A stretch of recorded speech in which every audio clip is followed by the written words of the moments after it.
Hello दोस्तों, हमारी आज की कहानी है करत करत अभ्यास के जड़मति होत सुजान। एकलव्य एक नीची जाति का बालक था। वह अपने माता पिता के साथ जंगल में रहता था। वह प्रतिदिन चारे की खोज में अपने पिता के साथ जंगल में जाता था। एकलव्य के पिता खंजर से शिकार करते थे। एकलव्य भी खंजर से अभ्यास करने के लिए जंगल में जाने लगा। एकलव्य के लिए ये एक कठिन काम था। पत्थरों से छोटे छोटे जीवों पर निशाना साधना एकलव्य को बहुत आसान काम लगा। एकलव्य गुलेल द्वारा भी पक्षियों पर वार करता था। एक दिन एकलव्य हस्तिनापुर से गुजर रहा था। उसने देखा कि कुछ युवक धनुर्विद्या का अभ्यास कर रहे हैं। एकलव्य खड़े होकर उन युवकों को अभ्यास करते हुए देखने लगा। एकलव्य ने सोचा कि यदि मैं भी धनुर्विद्या में निपुण हो जाऊं तो कितना अच्छा हो।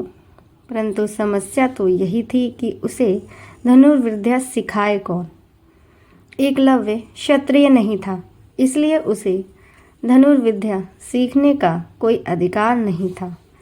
उस समय धनुर्विद्या और युद्ध कौशल सीखने का अधिकार क्षत्रियों और उच्च जाति के लोगों को ही था।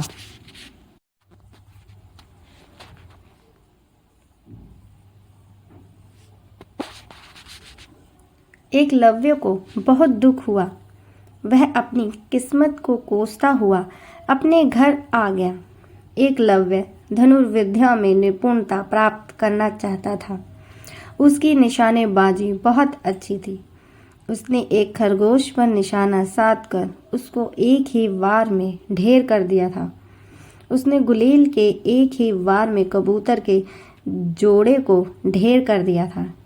एकलव्य अपने मन में सोचने लगा कि यदि मैं धनुर्विद्या में निपुण हो जाऊं तो मैं हिरण आदि पशुओं को आसानी से शिकार बना सकता हूँ। धनुर्विद्या की शिक्षा ग्रहण करने में सचमुच ही मेरी जाति बाधक है। एकलव्य जब भी हस्तिनापुर जाता तभी धनुर्विद्या सीखते हुए युवकों को बड़े ही ध्यान से देखता। एकलव्य ने शीघ्र ही धनुष बनाना सीख लिया और धीरे धीरे कुछ बाण भी इकट्ठे कर लिए। उस समय गुरु द्रोणाचार्य धनुर्विद्या के सर्वश्रेष्ठ आचार्य थे। एकलव्य ने स्वयं से कहा, मैं गुरु द्रोणाचार्य का शिष्य हूँ। एकलव्य ने द्रोणाचार्य की मिट्टी की मूर्ति बनाकर एक पेड़ के नीचे रख दी।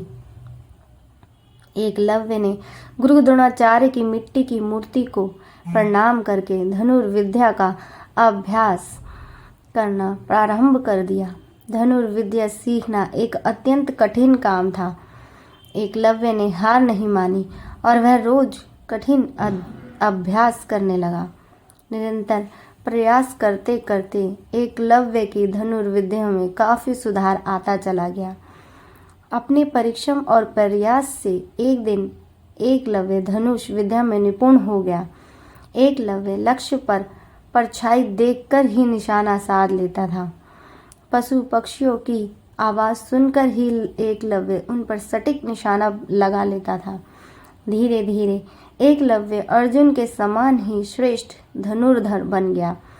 उसने अपनी मेहनत और लगन से यह सिद्ध कर दिया कि करत करत अभ्यास के जड़मति हो सुजान, अर्थात लगातार अभ्यास करने से प्रतिभा निखरती है।